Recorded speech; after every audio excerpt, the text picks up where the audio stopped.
We are going to be talking to a survivor of Jeffrey Epstein. Juliette Bryant is a South African survivor. She was trafficked at the age of 20. Now, don't say, well, she was an adult. It was consensual. People get trafficked as adults all the time. They are promised an opportunity that ends up not being that opportunity, and they're taken across country lines, and the next thing they know, they're kind of trapped. That is her experience that she is going to share with us tonight, how she was enticed at the age of 20 into what she thought was going to be a modeling job, which ended up not being a modeling job at all. While she was in the clutches of Jeffrey Epstein, she was on the island. She went to Zorro Ranch. She saw a lot of really bizarre things. She smelled bizarre things. She had bizarre experiences. We're going to talk to Juliette Bryant tonight about her experience with Jeffrey Epstein, with the people that trafficked her. It is going to be a very interesting interview. I ask you to keep an open mind when you listen, because some of the things you're about to hear are going to be quite wild. I'm not going to lie, but stick with us to the end, and then we'll process it together. But so let's go ahead and get to it. Juliette, welcome to the show. Thank you so much for being here. Thank you so much, Kim, for having me on. I'm really grateful to you and to everyone listening, and just thank you, for fighting for justice. Well, thank you for your bravery. Many people are afraid. Many people have been victims and have not spoken out, not just of Jeffrey Epstein, but of others. And it's always good for people to hear from people who have gone through the same experiences. Let's start from the beginning. So how did you meet Jeffrey Epstein? Where were you? You said you were recruited. Tell us about that. Of course, Kim. And I just want to apologize. I look messy. Sorry, I'm just self-conscious, and also I haven't had much sleep recently. There's been so much going on with all the files being released. So I just want to apologize to any viewers for my messy hair. And sorry, and don't worry about that. Sorry. Don't worry about that. We're not judgy. Thank you so much. Thank you for understanding. Also single mom, but I met Epstein in 2002. What happened is a girl called Naja Hill approached me at a restaurant bar where they were they had free drinks for models. So obviously a lot of models used to attend this place, as young people without a lot of money. So it's almost like they were scouting around for people that were that from it's quite clear that they are predators. I didn't know her obviously at the time, but she approached me and she said that her friend was here from America. His name was Jeffrey Epstein, and he was here with Bill Clinton and Kevin Spacey and Chris Tucker. She said that he owned his own island in the Caribbean and he was like the king of America. And she said that his best friend, Leslie Wexner, owned Victoria's Secret. And it would be a very good idea for me to meet them because it could really help with my modeling career. At the time, I was actually studying psychology and philosophy. I was doing modeling on the side, to earn income. And I mean, when this opportunity was given to me, it just seemed like all my dreams were coming true. Just because obviously my main aim is to help people, and that's what I always wanted to do. With I wanted to do art therapy with kids. That was my whole plan, but I wanted to also make the money so I could do this. So it seemed like one question, my Juliette. second dream. Is what I'm saying. What year was this? It was in 2002. Just so that we kind of have an idea. I actually met them on the 26th of September 2002, and I'll share a picture of my diary entry where you can see that, because I've got my diary from that year. It's a very messy diary, but you can see I wrote it in pencil how I'd met them, and I was so excited because I really thought that my family were all struggling financially, and I just thought it would really make a big difference for our family and for what my plans were in life. But so we went from there to meet them at a restaurant. It was Bill Clinton, Kevin Spacey, and Chris Tucker and Epstein. Obviously, I'd never even heard of Epstein. I was more interested to see these people like Bill Clinton and Kevin Spacey. He was a very famous Hollywood actor at the time. I mean, he's still famous. But I mean, in those days, he was particularly famous. He made like American Beauty in 1999, which was a very famous film. So anyway, I met them and they all stood up. They were having dinner and they stood up during dinner and shook my hand. And even like Bill Clinton, when he met me, he like went like this and shook my hand, and then he started talking to someone else. So he was shaking my hand and he started just talking to someone else for like 2 minutes, and then eventually he like let go and he's like, nice to meet you. So I was like holding on to this ex-president's hand for, like, I'd never met anyone famous in my life. So I was just like, I was completely starstruck, to be honest. Well, we've all learned the hard way that when tech companies say they care about privacy, they really don't. Alexa listens to your conversations. Meta tracks everything you click, which is really creepy. And now even AI platforms are collecting your chats, your thoughts, your business ideas, your private questions, all stored and analyzed on their servers, and now even handed over to the U.S. military, it seems like. AI can be incredibly powerful, but we shouldn't have to hand over our digital diary just to use it. And that's why I've switched to Venice.ai, a privacy-first open source AI platform that runs entirely in your browser. No spying, no tracking, no censorship. Your messages are encrypted and your conversation history stays with you, not them. With the Venice Pro plan, you can upload PDFs for instant summaries, generate images without restrictions, and even tweak how the AI talks to you by editing the system prompt. Here's an example. I asked the same exact question to both ChatGPT and Venice.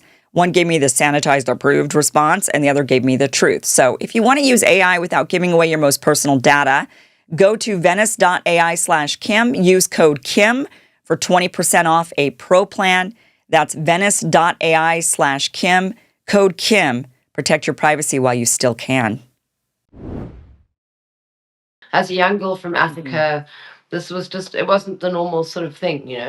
But it just seemed like all my dreams were coming true, because I was always a positive thinker and I was like really hoping that, I was going to do well in life.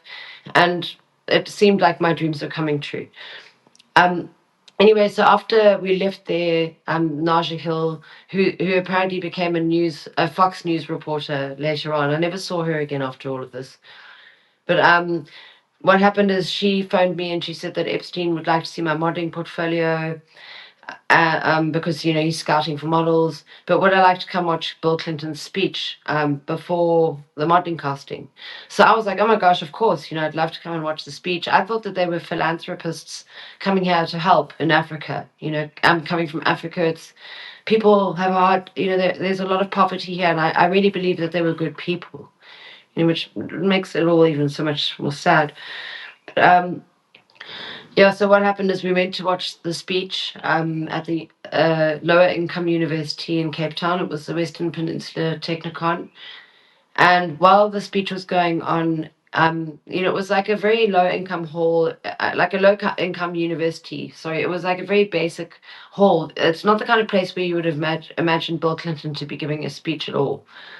Like, there's a little podium, and then we were sitting on like white plastic chairs, and Kevin Spacey was actually sitting in front of me. There were a whole lot of students behind us. And as the speech was going on, Kevin Spacey sat in front of me with his handheld device, which was unusual in that day, going like this. He was filming everyone. And I was feeling uncomfortable because I was sitting behind him. So I was like, why is this man filming me? But I just thought that it was for their cause. I thought that they were doing charity work and helping in Africa, and that Kevin Spacey was part of it. We were a lot more naive back then, of course.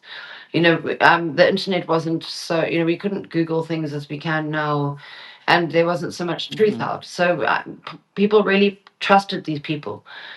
So I didn't find it strange then. I was obviously like starstruck by it all, but I didn't find it weird. But obviously all these years later, I find it very strange that he was filming all the students in the hall. It was also very unusual for someone to even have a device that could do that in that day. Because, back in the day in 2002, most people didn't have little devices that could film. Like, we can all do it now on our phones. Right. But we've got to remember, like, back in the day, it was unusual. Right. And there's even a video where he's like bragging about his handheld device that he brought to Africa. So it's like, it just puts everything I'm saying into perspective. It's basically I'm not, I'm saying it as it was. So after that we went back to the hotel, after this whole speech. And then they said, right, I can bring in my modeling portfolio to show Epstein. So I went, and then three girls posed as modeling agents. They worked with Karen Modeling Agency. It was Sarah Kellen, Andrea Mitrovic, and Cindy Lopez. They sat there and they looked through my modeling book, and this is a horrific thing. They actually lied. I mean, they all lied. It's and like, who could sit there and just lie like this? Anyway, sorry, it's just, they looked through my modeling book, and then they said, okay. And then while they were looking through my modeling book, and I was so nervous because I was like, oh, these professional modeling agents, I was like a scared young person. I was only just turned 20 years old. Some people say, oh, well, you were 20, you should have known what you're doing. But the thing is, when you're given a sort of like opportunity by people in positions of power like this, I think even people who are 50 years old would fall for it. A good friend of mine she said she would have, believed it, especially back in the day. So, while they were looking through my modeling book, Bill Clinton walked past me, like behind me, and he went into like another room on the side. So it's almost like they were sharing an adjoining hotel suite, like the executive suite, which has like two rooms. Like I didn't see the bedrooms, but I'm assuming that it looked like they were sharing a sort of suite. And so Bill Clinton basically he witnessed the modeling casting going on, and he was like, "Hi everyone," and he walked past behind me and walked into the room behind. So that made it seem even more legitimate, of course. And then I was told to go through and see Epstein, and he looked through my modeling book, and then he said, "Right, I think you'd be perfect for Victoria's Secret. We want to bring you to America." And so after I left there, basically his office started phoning me. Leslie Groff, who worked in Epstein's office. They said they wanted to bring me over there for modeling, and they arranged me a visa and a passport because I'd never left the country. I didn't even have a passport or anything. They helped arrange me a passport and a visa, and basically within 3 weeks they had me there. Um, and what happened? Sorry, I'm sorry that this is such a long story to tell again, but I think it's important for viewers to, because I have told people this, but I mean on interviews, but I know that every viewer needs to know the background. So Yeah. what happened is when I arrived in New York, there was a man waiting for me. He had a board with my name on it. And I was like, oh my God. I was like, oh my, it made me feel like, oh my God, I'm going to be a celebrity. I was young and I was dumb. Okay. Juliette, let's just back up for just a second here, though. So you're in this room. There's you're in a hotel suite. The three girls who are saying they're modeling agents. You've got famous people walking around. This adds to legitimacy. Even today, like you said, this doesn't matter if it was 2002. If this happened to somebody today, where a former president is in the room and famous actors, you can't help but to think, of course, this is legit. This must be legit because it's the former president of the United States and these famous actors. Obviously, this is not a scam. That would be in anybody's mind. No matter, like you said, even if they're 50 years old, anybody would think this is obviously legit. So then they say to you, first of all, were there other girls that they were recruiting at the same time? Were there others that were with you at the restaurant? That's the thing. There were no other girls at the casting, and at the No other time, girls. I just thought that they sometimes with castings, they sort of time things well so that one girl comes in and out. Because usually at modeling castings, you'll see about 300 girls. I know because I did modeling. Yeah. After that, Right. and before that. And then they say to you, okay, we want you. So, and then you said that you got to New York, but between then and New York, like how quickly were they like, 3 weeks. Okay, we want you, we're flying you to New York? Well, what happened is his office started phoning immediately after I'd met him. That day, because they left that day because they weren't in Cape Town for very long, and then his office started phoning. Leslie Groff called and she said, she basically helped to arrange the visa and my passport, because I also told them that I don't have money to support myself when I'm there. I don't have money for a ticket. But they said no, they're going to pay for everything, but they'll deduct it from they'll deduct the expenses from my income when I arrive there and start working. So, that obviously made So this sense. you said 2 weeks. Yeah, it was 3 weeks. So you said it was like a 2 week, Well, and you're now telling all of your friends and family members, I would imagine, like, you won't believe what happened to me. yeah. Like, dream come true. I met the former president of the United States and Chris Tucker and Kevin Spacey, and these modeling agents want me, and now they're flying me to New York, and I'm going to move to the United States of America. I mean, this must have been the most exciting time of your life. I really, really, I really believed that like all my dreams were coming true. And, I really wanted to obviously help my family. And, it actually just makes me so sad thinking back on it now, like as a young person, what happened. And also like the way it affected my mind so badly after being kidnapped there. And, basically like it took me years to unravel the psychological hold he had over me. And yeah, but so basically, they had me there very quickly. And I arrived there I think, on the 17th of October. So you're really okay. So you're super excited, and now they've done it. You've booked your flight. You've packed your bags, and they're saying we're going to take care of you, and you just pay us back out of your earnings. You're fine. Don't worry about it. And this, by the way, I just want to clarify this. I don't know a ton about the modeling world, but I do know enough to know that this is actually pretty normal. Actually, for modeling agencies to recruit women all around the world. And they do bring them to New York, and they usually live in like a model house where they live together, and they'll, the modeling agency will put them up in the house and kind of get them ready and maybe even give them trainings and photo shoots, initial photo shoots in order to get their portfolios together.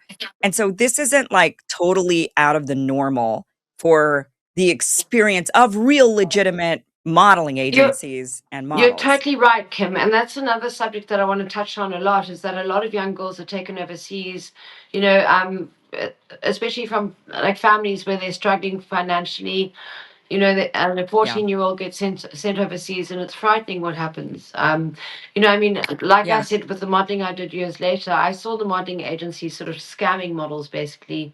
I couldn't do anything about it at the time because I was a young person. But I could see that they would rent an apartment and then like cram 6 models in there and charge all the models like basically the month's rent each. They would like a lot of these like, and that I really like that you're touching on that and exposing that, because I think a lot of people don't speak about this enough. About young people being exploited like this. Because even when I was 14 years old, they tried to scalp me, elite models. They found me at a market, and they wanted me to go to a modeling casting. I've got a newspaper clip which I'll share with you from 1997. But my mother came with me to the modeling casting, and her friend, because her friend also cared about me, and they said there's no ways that I'm allowed to travel or anything. When my mom wouldn't let me work. It's funny. I had the same experience.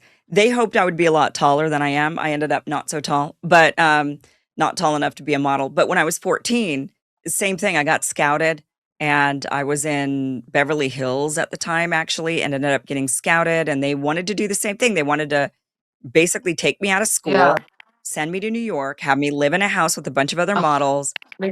Luckily, though, now looking back, my dad, he spoke about it to them or to my mom. I'm not really sure, but exactly how it went down. But basically, my dad was like, "Hell no, my daughter's not going anywhere, and that's not happening." Well, what an amazing man! That was the end of that. My dad wasn't around, so I didn't have that.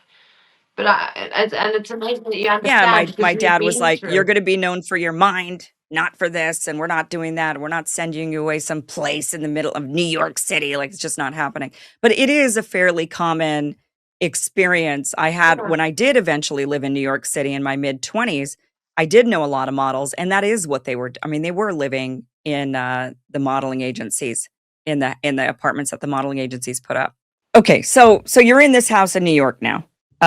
They've sent you there, and who greeted you, by the way? Like when you get off the airplane, was it the same lady that recruited you in South Africa?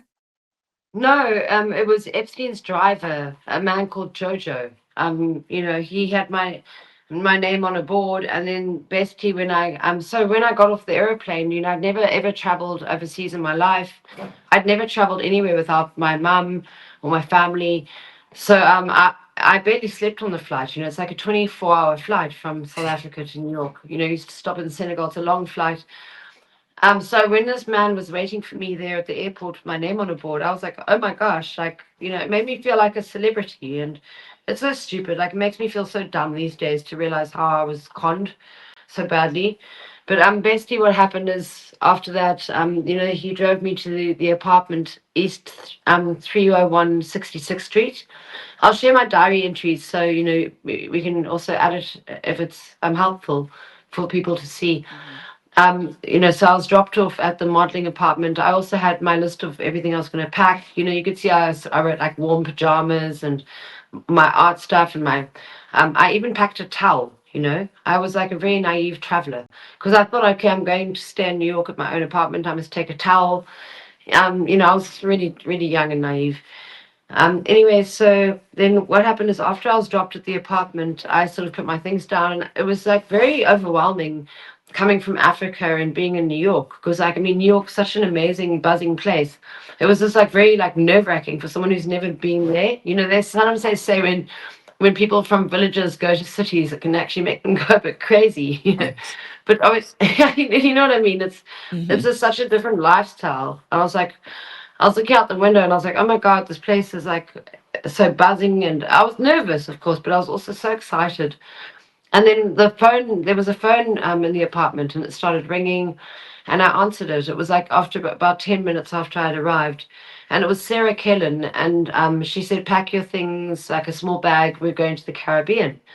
So I obviously assumed it was for like a modeling shoot. I didn't have a phone there. I didn't have any money because they told me I didn't need money. So I was very much like I couldn't like phone my parents or like and say like, oh, I'm going to the Caribbean. No one knew I was going there basically. So I basically just had to pack a smaller bag and leave the rest of my stuff in that apartment. And like that's the thing, in the Caribbean the weather's very different. Like I didn't have like bikinis or anything, like it was the weather's hot in Caribbean. I was expecting to be staying in New York and working. So then the car came back, to the apartment, and then they drove me to Teterboro Airport. And the thing is, things weren't checked at these airports either when we traveled with Epstein. Like no passports were checked. They would have our passports, but like no luggage. I didn't see any luggage being checked or anything like that. So then, the car drove me in, and then I got onto the aeroplane. It was all so overwhelming, to be honest. Like as a young person, I'd barely ever been on an airplane, let alone like a private airplane. And then when I walked onto the airplane, and then Epstein was sitting in the front, and then the other two girls who had posed as modeling agents were sitting on the left-hand side of the plane. And Epstein like patted his chair next to him like this, like come sit next to me, like when I walked on the plane. So I was like nervous. I was like, but I believed like because he was with Clinton, Clinton wasn't on that flight, of course, but because I'd met him with Clinton, it seemed like I was very scared, but I didn't know what to do. Right. Basically, I was like, and then as soon as the plane took off, he immediately started touching me forcibly in between my legs, and I just freaked out. And I was like, oh my God! I suddenly realized this is not a modeling opportunity. And I realized that these people are going to try kill me. And I realized I had to do whatever they wanted in order to survive. And as he started touching me in between my legs, the other girls, like I remember Sarah Gillen came and stood in front and she was even talking to him while he did, and she just laughed. And I was just so scared. And I'm sorry, like it was so hard talking about this part of things. So if you can take over, it would be amazing for a bit, Kim, because it was so traumatic, to be honest. Just realizing, and I just want to add one more thing in quickly, is that my name wasn't even put on that flight log. All these years later, after the lawyers have looked into things and I've had time to do more research, my name wasn't put on that flight log. So if I'd gone missing in the Caribbean, no one would have ever known what had happened to me. Then my family would have thought I'd gone missing in New York. And that brings into question every flight log. That's why I'm speaking out for victims who don't have a voice, those alive and dead. And just, thank you for speaking, because, for helping, because I'm just, it gets traumatic talking about this. Right. Thank you so much. So when you got to New York and you've got this driver and he's taking you to an apartment, pretty much, so that very same day they had you get on another flight, or was it the next day? Yeah, no, it was that day. Very It was same like day. Wow. within 5 minutes. So you're on the plane. Epstein is assaulting you, essentially. The other people, how many other people were on the plane? There were two girls there. It was Sarah Kellen and Andrea Metrovich. The girls who'd posed as modeling agents. The third girl Yeah. wasn't there, but the two, yeah. So, I mean, I realized, after all this time that, those they lied. I mean, obviously, like Epstein was a very bad criminal, but these girls also lied, and they laughed as he sexually molested me on the airplane, and it was horrific. How And old were that's these other thank you girls, for would you saying say? that. Like, The ones that how posed old were as they? Yeah, how old were they? They were a little older than me. I mean, the thing is, I was 20.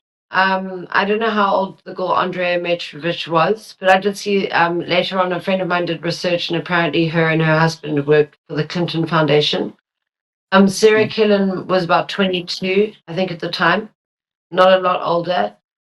But again, as a young model, when you go to a modeling casting, you're just always hoping for the best. And I didn't think, okay, that they're a little bit young to be modeling agents, because actually it's not too young to be a modeling agent.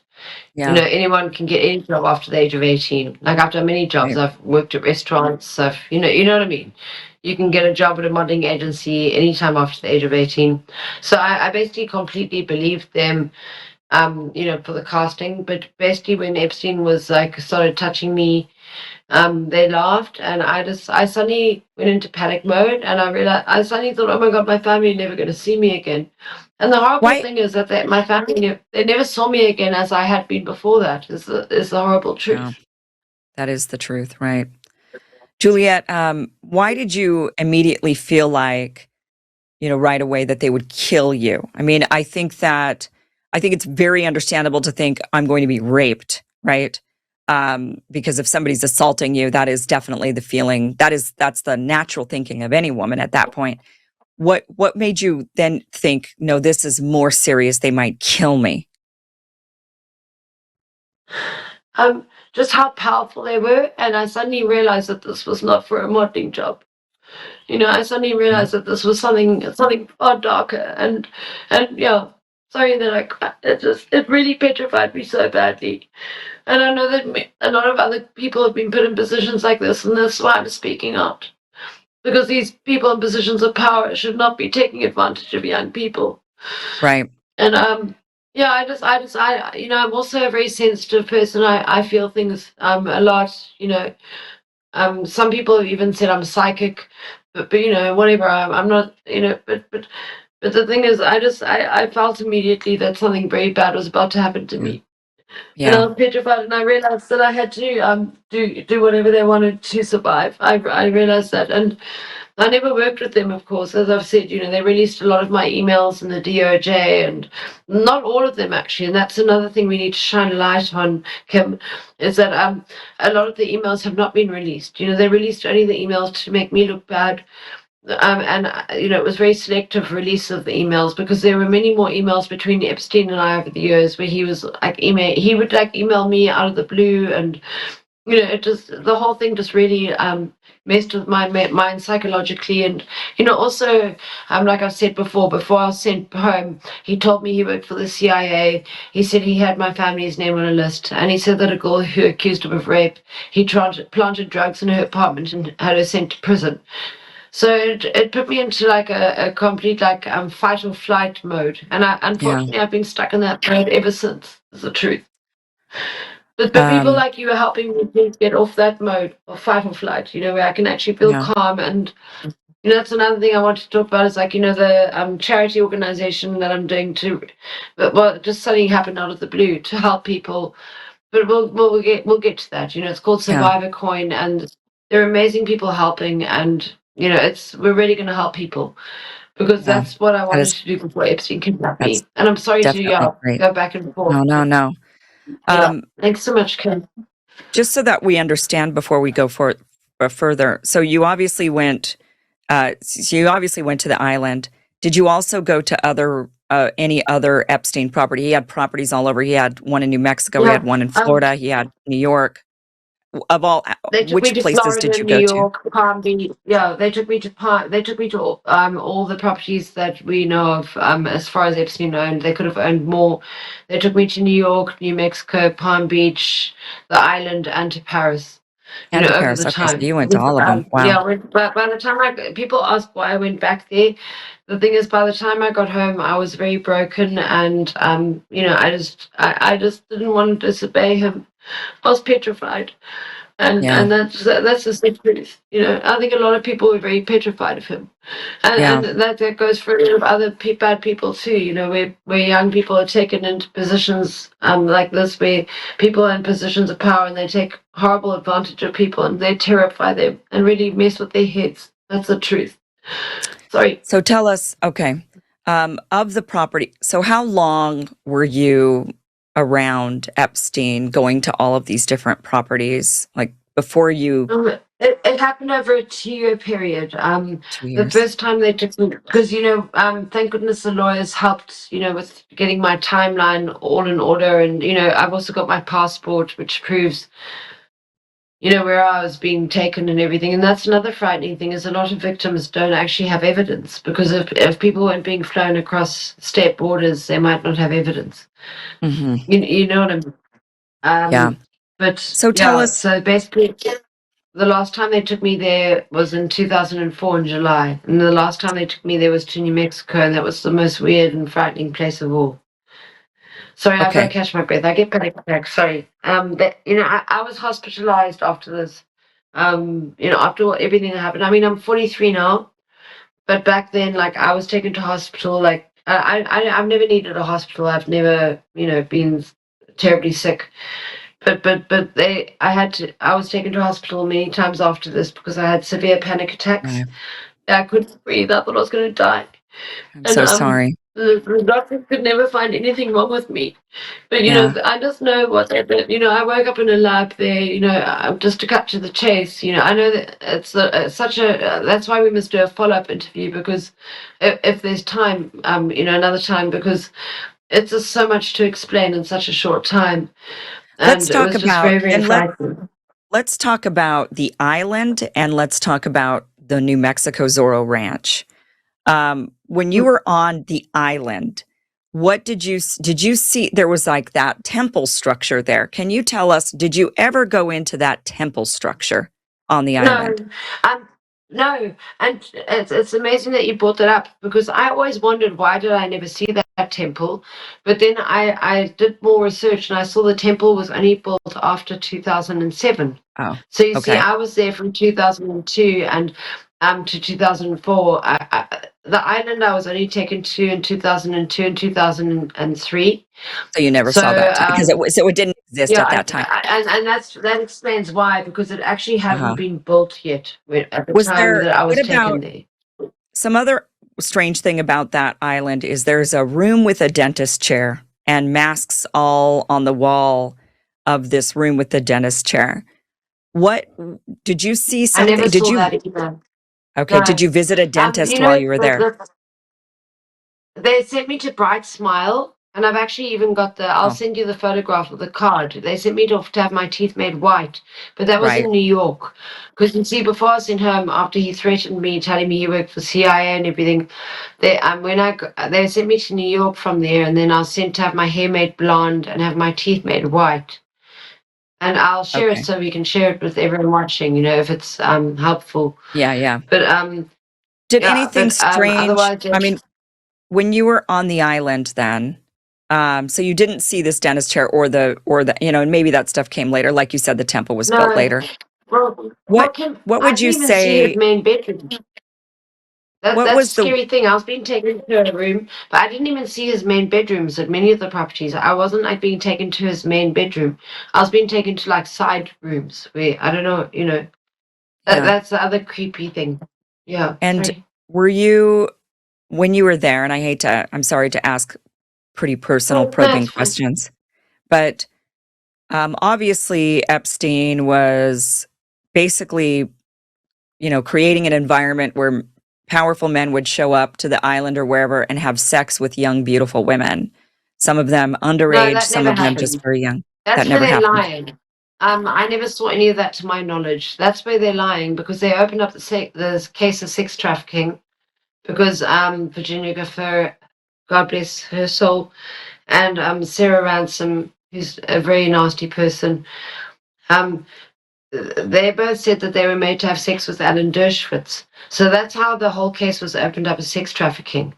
Because we were being sex trafficked to Epstein, but I never saw any girls being trafficked to any other men other than Epstein. The only men I met there at the properties were scientists and also Michael Bay, the movie producer. I never saw any girl being trafficked to any other men, and that's why they're lying about this. Because, well, apparently that was happening on a smaller scale, but there was a bigger scale. Like we all know, these criminals have many branches to their organizations. And I never saw any girl being trafficked to any high-powered man. I never met anyone on the island, like other than, like I said, Epstein there and Maxwell and the staff and the scientists I met. But even like Bill Clinton, I met him in Africa when he was at the Epstein. But I didn't see any girl. I met at least 60 girls. I saw 60 girls like coming and going over the time I was there. I never saw one girl being trafficked to another man. And also, we've got to look at the fact that Virginia Gifford had the lawsuit against Prince Andrew, and she was awarded £12 million. But if there were more girls who'd had sexual abuse from high-powered men, you would expect to see more lawsuits like that, right? I mean, it's just common sense, right? Yeah, maybe. So you're saying that the only man you had sex with during the time that you were around Jeffrey Epstein was just Jeffrey Epstein? Well, I didn't have sex with him. He forced me to. But yeah, I was never ever trafficked. I was never made to have sex with any other man while I was there. Michael Bay did try to have sex with me in LA years later. And that's why I've been mentioning his name, but he denies it. But Okay. anyway. So yes, I never saw any girl being trafficked to any other man other than Epstein. But we all know they're lying. That's why they're doing this whole cover up, and that's why with the file release, we're seeing it quite clearly, right? So then what do you think was, I mean, obviously you're saying that Jeffrey Epstein raped you numerous times, that you were forced to have sex with him, and you did not feel like you had the ability to leave the situation. He couldn't even really have sex properly because, like many people have said, I'm just going to put it as it is. His penis was about this size, and when it was very hard for the man to actually even have sex. But he was forcing orgasms. Like he used to use like a massage vibration tool and put it on me, and all he wanted was for me to have an orgasm. It was very creepy, and I'd never had an orgasm before. I've been taken there. So, it really messed me up very badly. But whatever, I'm alive, and that's all that matters. But basically there's a lot more weird stuff going on. Tell me about the that, weirdest. that So then on the island, focusing on the island right now, and then I want to move over to Zorro Ranch because we've been investigating Zorro Ranch quite a bit. But what was the strangest thing? I mean, beside the abuse that you dealt with, what was the strangest thing that you saw while on the island? Well, I've said it before. I saw Epstein shapeshift into another creature. It was like he almost turned into like a dragon, like devil alien. And people have questioned me about this, and they're like, maybe those people drugged me, or maybe I was traumatized. I know what I saw. I was looking at it. It was when I was taken into the bedroom with him, and then like just after he was like orgasming, I looked away, and then I looked back at him, and then suddenly it wasn't him anymore. It was like this big like sorry, he had like a big head with like big alien eyes and like big black eyes, and I was like, it was very very frightening. Okay, and like to my knowledge, I wasn't drugged, but again, like with all these stories of Epstein, he's got zombie plants and everything. Who knows, what they could have done. But the thing is, I saw him turn into something else in front of my eyes, and then I looked away, and then I looked back, and it was him again. But I saw him. It was not him. When I look back, and I've met many people over the years. There've been times when, as a young person, I experimented with drugs very stupidly. Obviously, don't do drugs, but like on the rare occasion where I have tested the drugs when I was young, I never saw anyone turn into anything. But I saw him turn into something else in front of my eyes, and it was very frightening. Did you feel like that other thing was an alien or a demon? At the time, I couldn't even put it all into perspective because I was so traumatized with the whole situation. And, I never even like mentioned this, or like years later, my mom's a very spiritual person, and she started looking to David Icke, and she mentioned the reptilian theory, and then I was like, like maybe that's what I saw. But I could never really explain what I saw, but I saw it very obviously. And like I've said many times, I'd like to be lie detected on this. I'd be very willing to do a lie detector test on what I saw and turn into. Did you But see as we all anybody? know, aliens exist. Trump's about to expose aliens, right? Like Right, Obama made right. a little bit of a slip up, and Sure. yeah. So like if people think we're the most intelligent creatures on this in space, on this planet, on Earth, or wherever, you guys are wrong. There are far more intelligent people. Like even look at the AI, how it works. It's supposed to be more Right. intelligent than us, but I mean, Grok's a bit of a preschooler. But you know what I mean? Sorry. So you So see it's always him good to turn kill into something laugh else. when Yeah. one's in pain. Was there any other indication? So let's go down this road. So Epstein's not a human. Something else. He's either demon or he's alien. Was there any other like supporting, behavior that he did or things that you saw or experienced that made you say, yeah, this guy's not human? Yeah, well, when I was taken to New Mexico, I went out to have a cigarette the one night, and then I saw like a UFO in the sky. It was very creepy. That's the day I also met Michael Bay. And there were these three like lights in the sky, like a triangle, and they're stung, and it's like nothing I've ever seen in my life. And I was just like, I got locked out of the house. And then, I've got that flashback waking up in a lab with a female doctor and six people in hazmat suits working. And, I've been speaking about this for many years, but a lot of people thought I was just very Wait. So traumatized or a bit I'm mad. sorry. But now that the files I'm are sorry, out, we're Juliette. seeing, Can you back that up? What did you just say? You were in a lab and there were people around you wearing what were they? Can you tell us this story? What was going on with Yeah. that? Well, the thing is, I suddenly woke up, my eyes opened, and I was like, strapped down on a table. I was paralyzed. I wasn't even strapped. I couldn't move. But my eyes opened, and I couldn't talk. But my eyes moved around, and I just saw these people.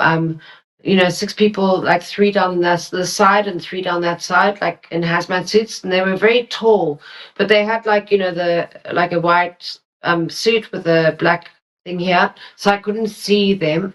But then a female doctor that I saw quite clearly, she was like a very like good looking woman with like her hair was tied back, and she came to me and she said, don't worry, everything's okay. And then I went out again like that. So I mean I was conscious in this place for about like about 10 seconds. You know what I mean? Like my eyes And what do opened you and I was like, now? Are you saying that these figures that were around you, these six doctors, were they human? Could you see that they were human doctors? I don't know what they were, because the thing is all I saw was the hazmat suits, the sort Okay. of suits. Yeah. Yeah, and it's such a And again, I would like to be lie detected on this as well, and I'm just so with the files coming out, people say, do I feel vindicated? No, because it's so horrible what they've done. Like I wish what do that you it wasn't true. Sorry. what do you think they Thanks were so much. doing to you when you were on that table? I think they were taking my eggs, and I think they're also doing sort of experiments or something. Because like I said, when I got back from there, I wasn't okay. I was hospitalized with panic attacks, like at least 10 times, and I've never needed a hospital or a doctor. I've always been healthy, and like basically like I thought I was going to die every day. Like it really, like for years, it took me years to recover. And I'm just so grateful, to everyone who cares, because it's been horrible. And thank you, Kim. Sorry, this has been horrible, all of it. And this experiment that happened on you was at Zorro Ranch in New Mexico.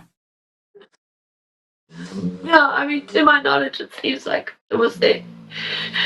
And and then also before I was sent back from there, Epstein gave me like a pelvic exam. He like felt my stomach and like felt my insides like a doctor would. So obviously at the time, it was so traumatic, everything that had happened. I couldn't sort of piece it together. But all these years later, sorry to cry and everything, but all these years later, after they gave me settlement money, I had time to sort of step off the hamster wheel and work, and I just started I wanted to explain to myself what had happened. So I started doing more and more research, and then I realized that I had to speak out for everyone because I didn't realize how evil they were. I knew they were bad and they like controlled the world, but I didn't know how bad they were. You know what I mean? Did you see other girls there at Zorro Ranch did anybody else say that they were also had a strange experience or experimented on, or maybe you saw pregnant girls or anything of that? See, that's the other frightening thing is that I was taken to Zorro Ranch for like 10 days, and I didn't even remember being there for that long. I can't even remember the room I was staying in, which is very freaky because I've got a very good memory. Like I remember being in my cot as a baby. I remember like the island very specifically, but when I was taken there, like everything became a bit of a blur. So, but there are more and more people speaking out now about it, but unfortunately, a lot of people who know more will be dead, and that's why I had to be very careful around them, and that's why I'm very lucky that I escaped. Basically, We've been doing a lot of reporting on Zorro Ranch, and it seems that there was some sort of underground lab or and maybe living quarters underground. There seems to be ventilation systems coming from the ground that indicate this. Epstein was also very, very interested in eugenics type stuff and baby farming and do you remember seeing anything like that? Well, another weird thing is when I met Michael Bay and the scientists, on the island and in New Mexico, I'd see them once and then I'd never see them again. So it's like, where were they staying?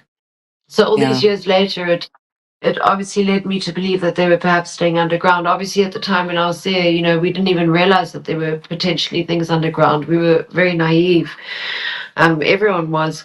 But, Epstein's New Mexico ranch is also between Dulce Base and Roswell. So it's in that sort of area.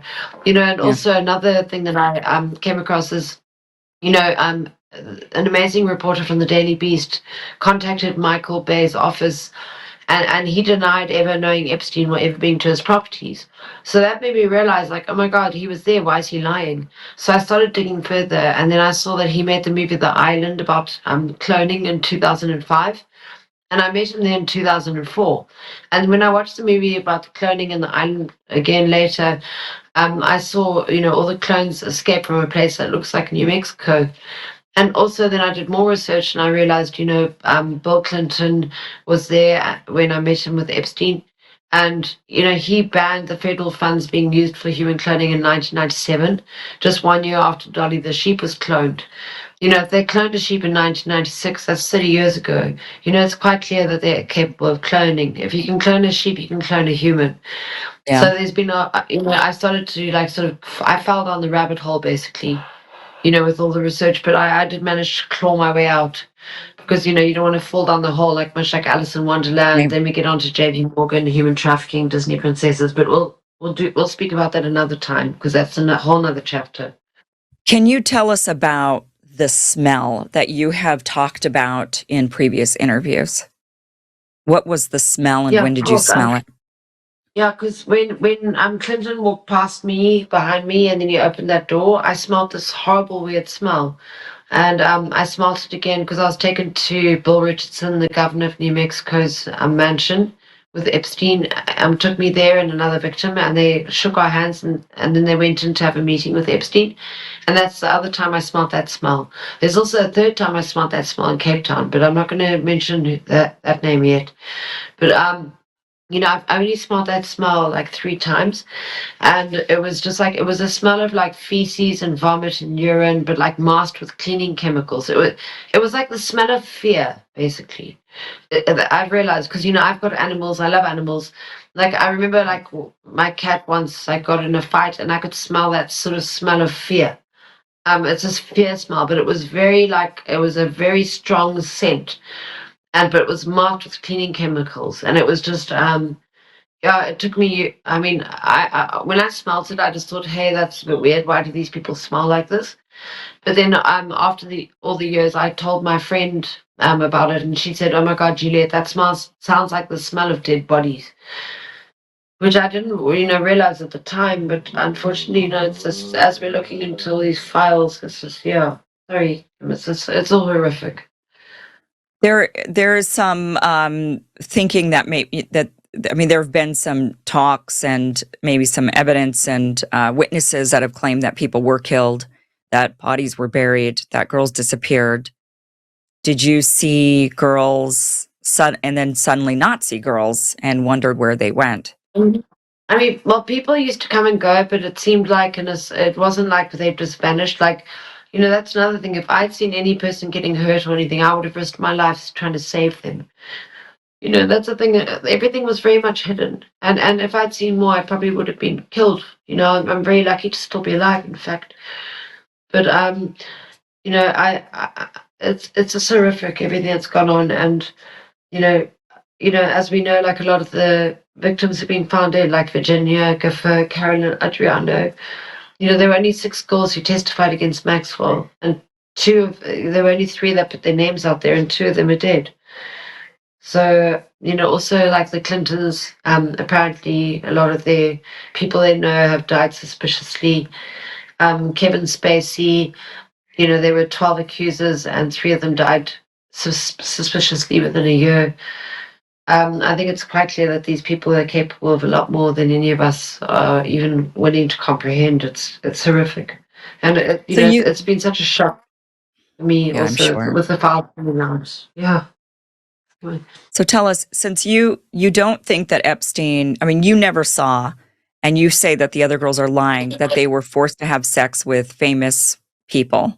Um, Well, I'm not saying they're lying because the lawyers told me that this was happening, but it was like 10% of the girls were being trafficked to other men. mm, There was a okay, lot more going on. It's just that I didn't personally witness that. okay. You know what I And so mean? then, sure. So then, what do you think? What do you think Epstein? So if that was only 10% of the girls, what were the rest of you for? Well, I don't really know. I mean, he obviously wanted people working with him. Like he offered me $2,000 for any young girl I would bring to him, or $4,000 a month to stay there and work with them. I obviously didn't take them up on those offers because I didn't want to be there. But like I was saying before, these criminals, they have many branches to their criminal organizations. Like people in the mafia, they'll be arranging sex trafficking, human trafficking, drugs smuggling. Let's not forget that apparently Bill Clinton used to bring drugs in. Well, sorry, he didn't bring drugs in. Sorry, let me rephrase that. Bill Clinton was apparently involved with cocaine coming in through Arkansas. I mean, people can look it up online. So, wherever there's money, there's greed and there's power, and I think a lot of these disgusting criminals will go for that. So basically, what we're basically saying here is that the world's being run by criminals, and it's very sad, but it's true. And did you see criminal activity when you were at any of Epstein's places? Well, I mean, obviously being molested and abused by him and kidnapped was criminal, but even at the time, I didn't even realize. That's the thing. One developed a sort of Stockholm syndrome where he made one believe that that he made me feel like I was bad and I was just lucky to be there at all. But I didn't see anything um criminal. Otherwise, I would have obviously like done something about it. But we did move around a lot, and on his airplane, like they were never anywhere for more than like 3 or 5 days. They'd move around very quickly. Apparently, they also had a hatch on the airplane where things could be like dropped out. Mhm. From research that I've read.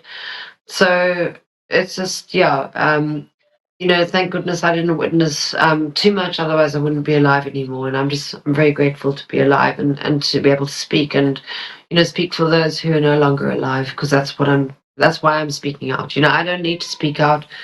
It puts me at risk, but I do this for the goodness of the world. And just thank you so much, Kim. Tell us about the organization that you're working with or that you've started. Oh, thanks, Kim. Well, what happened is, you know, I've always dreamed of doing charity work and helping people. Like before Epstein took me there, I was studying psychology and philosophy, and I really wanted to help kids. And just I just wanted to help the world because it breaks my heart to see people suffering. And then what happened recently, which is so amazing, is someone started like a crypto coin where basically all the transaction fees are being donated to the cause, which we're working on, and it's called Survivor Coin.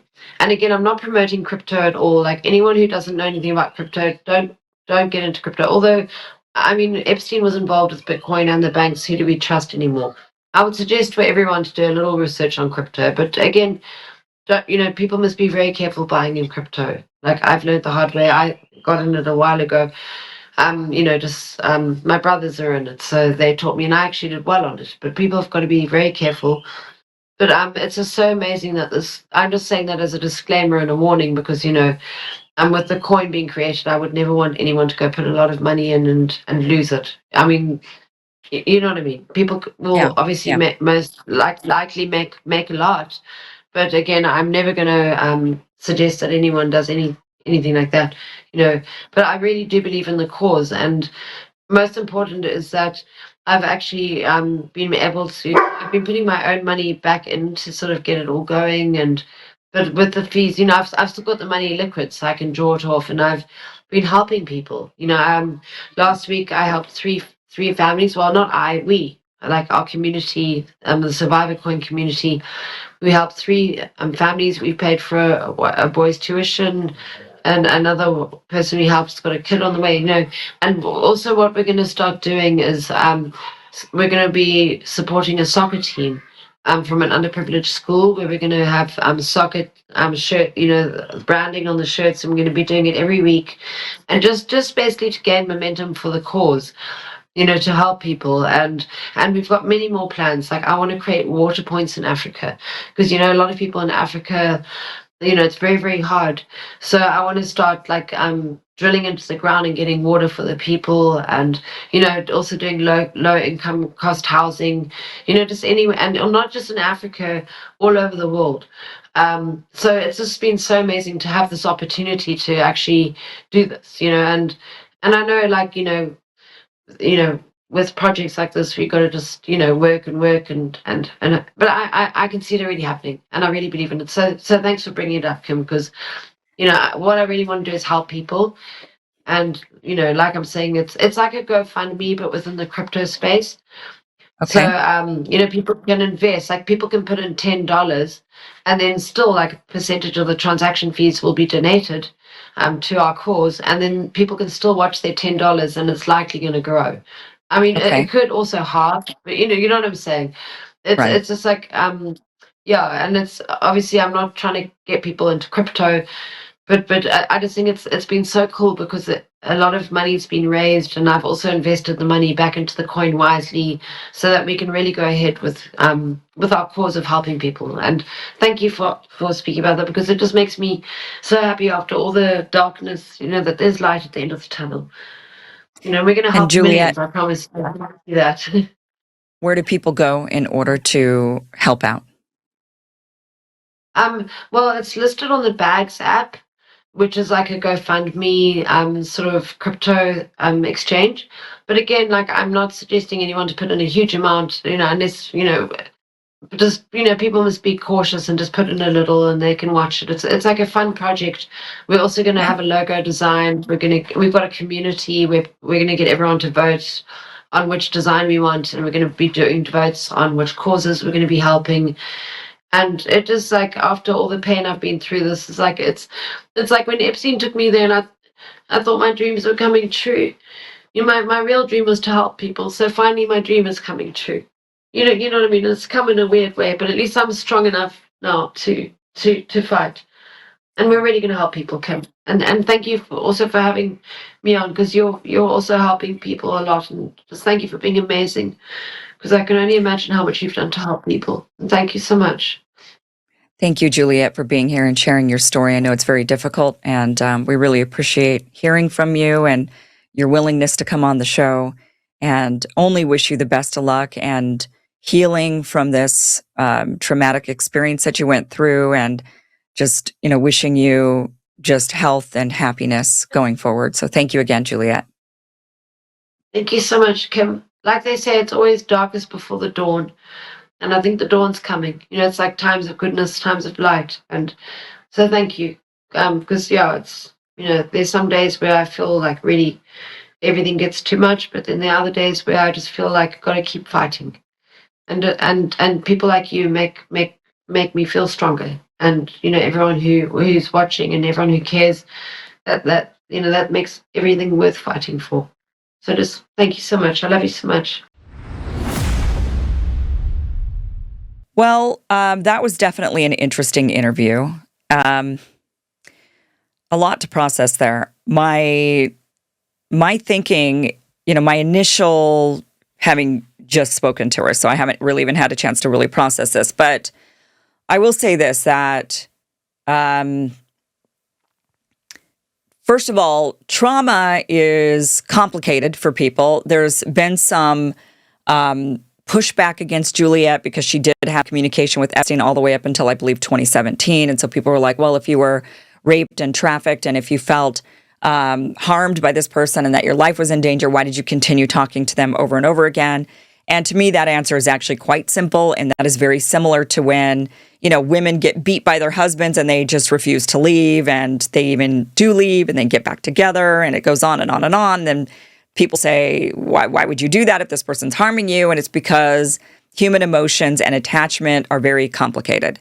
So there's that aspect of it. So I'm not going to blame a victim for continuing to communicate with their abuser over a period of years. I'm just not going to blame them for that. That's a very complicated thing. Now, on the issue of being trafficked, a lot of people will say, well, she was adult. She was 20 years old when she was found and she was taken. And I hate this argument because human trafficking happens mostly to adults. And the way it's done is, and this happens all the time, every day, and it's wrong, and it is illegal, and it's happening to adults. And it's not just happening to women with sex trafficking, it's happening to adults when it comes to workers. Workers are trafficked across countries all the time. And the way that usually works is the trafficker will entice the person with an opportunity that is not real. So they'll say to the migrant in Honduras, for example, hey, we've got work for you in the United States. You just have to come with us. We need all your papers. We're going to get you up there. We've got a job for you. And the next thing you know, the person is being trafficked to the United States by a cartel who then sells them off to a factory here in the United States. They steal their papers and they make them work all the way to the bone with absolutely no pay. And it wasn't the opportunity that they signed up for.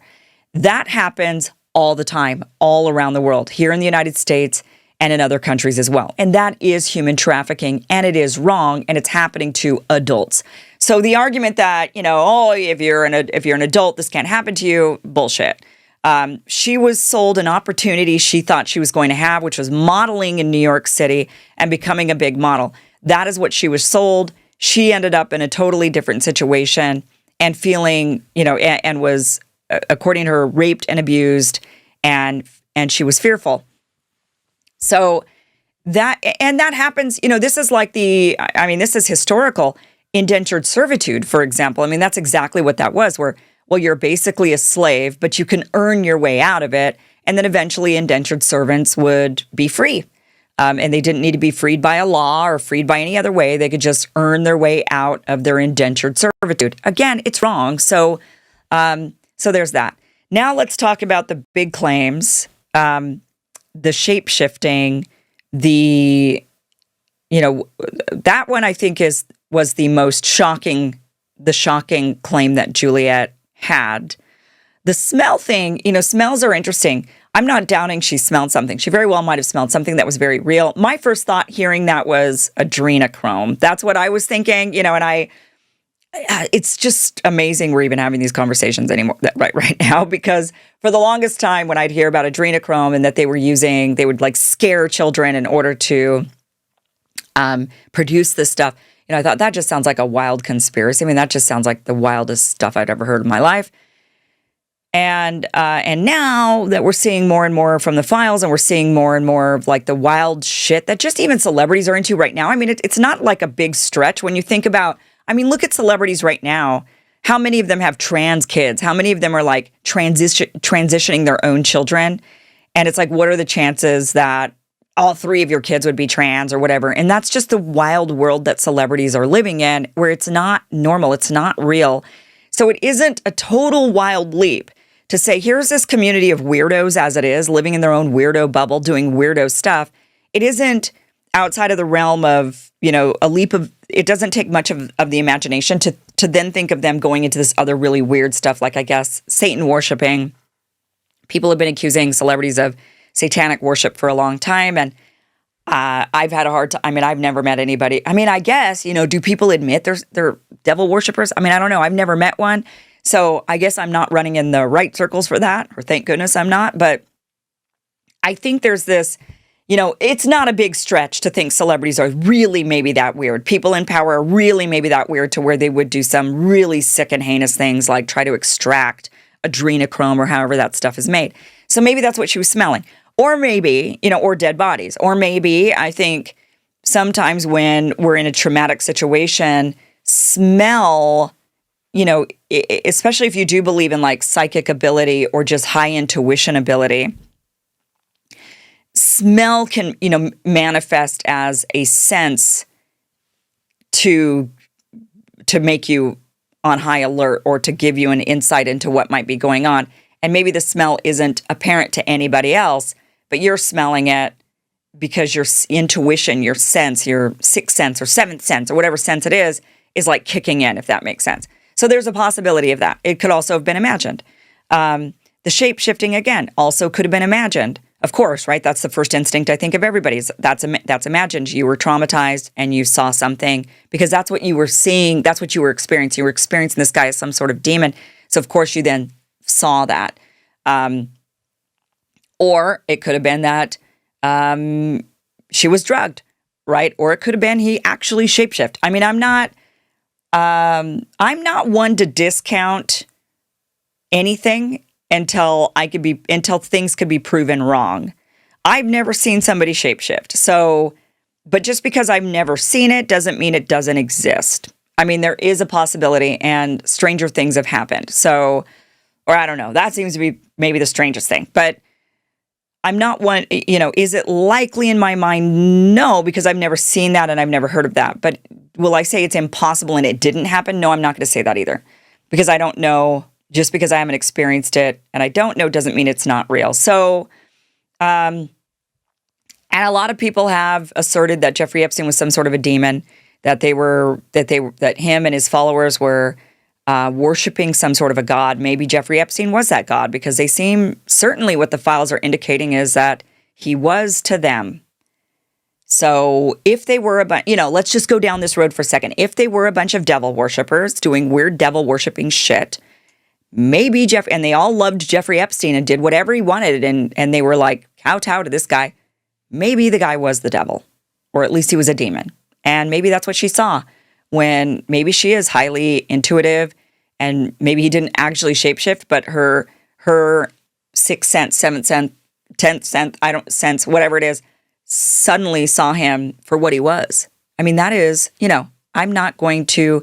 Plenty of people in this world have seen angels, they've seen spirits, they've seen ghosts, they've seen a lot of things. And so there's a lot of people who've seen that. So I'm not going, suddenly she says he shapeshifted into a demon and people are like, what? Okay, you're crazy. But then somebody else comes along and says, I had a near-death experience and I saw God. People are like, wow, tell me more. Is it really that different? Is it really that far-fetched what she's saying? If you believe that people have seen ghosts and the other side and angels, why is what she's saying so crazy? Well, it can't possibly be. If you believe one group, you've got to believe her too. Or at least admit that there is a possibility of this. So, in all of that context, that is my takeaway from this interview. A lot of very, very bizarre stuff is what she saw and experienced. It's interesting she never saw any trafficking to other men, that maybe that was only 10%. That is very possible as well. Certainly, if you are trying to certainly anybody underage, if there was death and killing and all of that stuff and disappearing of people, you would kill off anybody who was witness to a crime because you're trying to gain blackmail. And so a lack of those types of witnesses, I don't think is that uncommon for like crime organizations. And yeah, probably only a select group were chosen to do that one particular thing, just like probably another group, if all of these theories are real, then maybe another group was hand selected not to have sex with a bunch of men, but to just be the baby farm girls, and maybe some were selected to be the ones that that are supposed to go and get the guys and blackmail them, and maybe others are for something else. I don't know. But that is my takeaway from this interview. I hope you found it interesting, like I did. And kind of process it, let it sit with you for a little bit before you make a total judgment on it. Just kind of stop and think. That's what I try to do, which I will do more of now. Thanks for watching this clip from the full Kim Iverson Show, which you can catch Monday through Friday, 2 p.m. Pacific, 5 p.m. Eastern, for free at KimIversonShow.com. See you there.